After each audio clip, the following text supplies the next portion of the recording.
Welcome to the MUFG Global Markets FX Week Ahead podcast with Lee Hardman, Senior Currency Analyst at MUFG. It's Friday, 12th September 2025, and joining Lee to pose some questions on the financial market themes for the week ahead is Michael Owen, Head of Global Client Desk EMEA. The following podcast is intended for professional investors and eligible counterparties only, and not for retail clients. Any content should not be regarded as an offer to conduct investment business or an investment recommendation, but for information purposes only.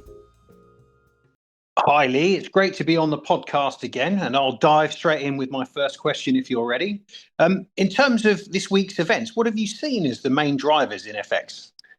Well, we've seen a number of key developments this week. In the US, it's been an important week in terms of inflation data. We've had the release of the latest PPI and CPI reports for the month of August. And the good news for the Fed was that those reports showed that underlying inflation pressures are more benign than maybe the Fed and other market participants had feared.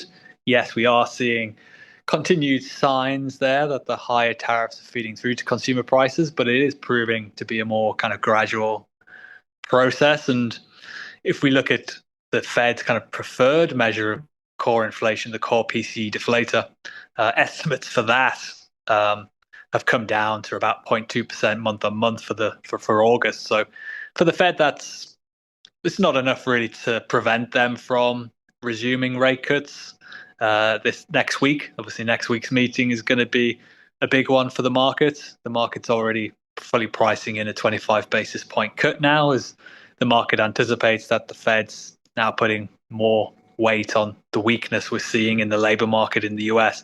Not just the slowdown that we saw in employment growth since the Liberation Day tariff announcement back in April, but also we did see at the start of this week as well a record downward revision to the employment growth data in the 12 months to March. I think that was down about just over 900,000. So the labor market was also a lot weaker even before Trump added all of this policy uncertainty.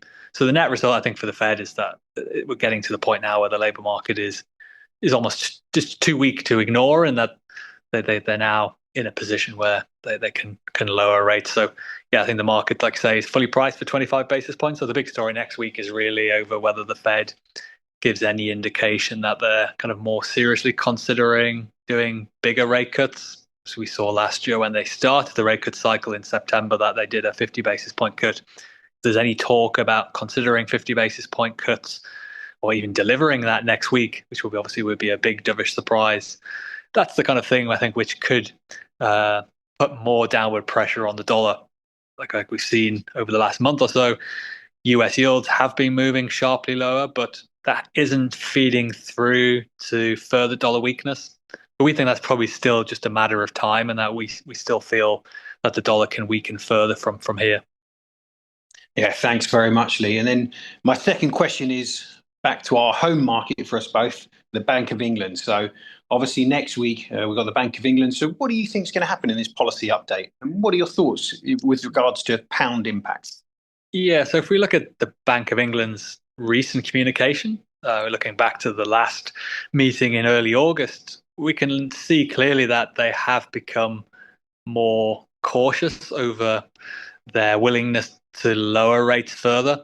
They've been surprised that inflation is slowing, but not as quickly as they had hoped. So that's making them more kind of fearful, concerned that inflation is proving more persistent than they had expected. So what they want to see is clearer evidence that we're seeing a continued slowdown in wage growth, continued slowdown in service sector core inflation in the UK. And from that perspective, next week is important, not just because of the Bank of England meeting, but we also get the latest labour market and CPI reports ahead of that Bank of England meeting. So those reports could be very important in terms of determining the message that the Bank of England sends next week. So it is difficult at this stage to give a strong kind of view in terms of the guidance that they'll provide next week. But we do think that if we look at market pricing,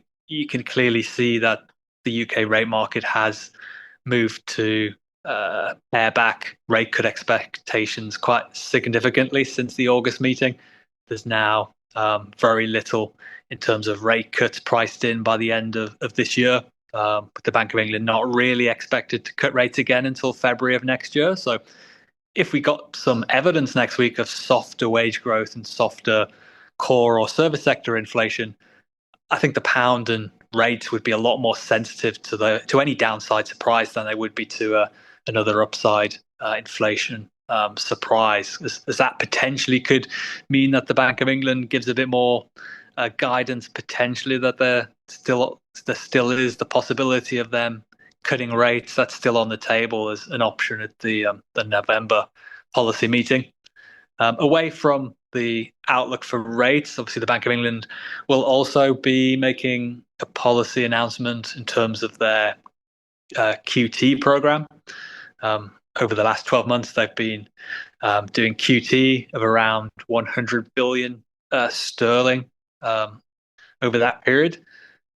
And looking at the recent comments we had from Bank of England Governor Bailey at the start of this month, he did signal very clearly that they would take into consideration the recent higher yields that we're seeing in the gilt market, particularly at the long end of the curve, where we saw the 30-year gilt yield rise to its highest level since the mid-1990s. And those comments have already had an impact. Like, we have seen the 30-year gilt yield drop back towards 5.5% since those comments. So we do think the market is now anticipating that the Bank of England is going to have to back up those comments next week by announcing a bigger slowdown in the pace of quantitative tightening. So we think that next week that they will do that. I think they have to kind of meet those market expectations. So we think they'll slow down the pace of quantitative tightening from 100 billion down to just under 50 billion, which would be important, because if they go at that pace, it would mean that they're going to basically pause active gilt sales going forward. And that should then as well help to ease some of the upward pressure on longer term gilt yields. And for the pound, I think in the near term that would be a supportive development, as we saw earlier this month when gilt yields at the long end of the curve spiked higher. That did trigger some temporary pound weakness, as that added to kind of concerns over the fiscal situation in the UK. So if we see the Bank of England trying to reduce the risk of yields spiking higher again as we go into the autumn statement, I think that could be something which helps to ease some of the downside risks for the pound as well. Thanks very much, Lee, and wishing everyone a good week ahead. Thank you for listening to this MUFG Global Markets podcast. Please rate, review, and subscribe to our podcast. Contact your MUFG sales rep for more information. Come back next week for more insights from the Global Markets Research team.